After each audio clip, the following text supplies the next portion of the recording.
Well, continuing to talk about these sculptures that my solo show with Beaux-Arts. This piece is called Boss. It's quite difficult to know how to. Well, again, as I've said with other pieces, it's really to do with giving you ideas of the influences that pushed me towards wanting to make this, rather than to tell you what this means. It's not about meaning. It's different if it's applied art, you know, when you're doing something for a church or a synagogue or a mosque or whatever, or I don't know, when things have a very specific meaning. But with things like these, which have no specific meaning, they then become the synthesis of influences. So for me, this piece is a synthesis of the influence of three different things, as far as I remember.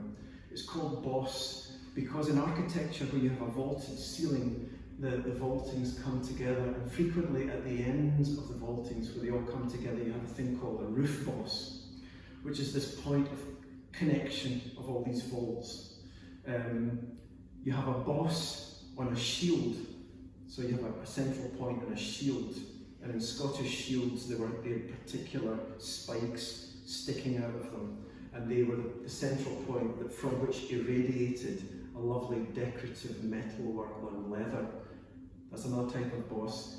And then again, to hark back to something that I've spoken about earlier, and that is archaeology.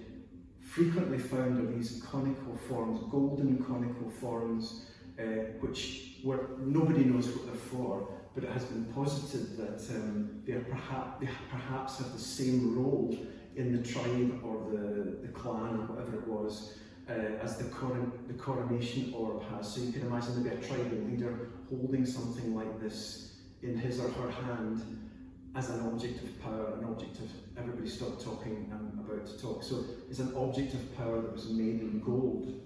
So you've got those three influences. The conical form comes really from the grave goods. The gold is a vestige of the grave goods. The boss from the shield has this pivotal shape, and this converging point on the vaulting has also got this sense as well.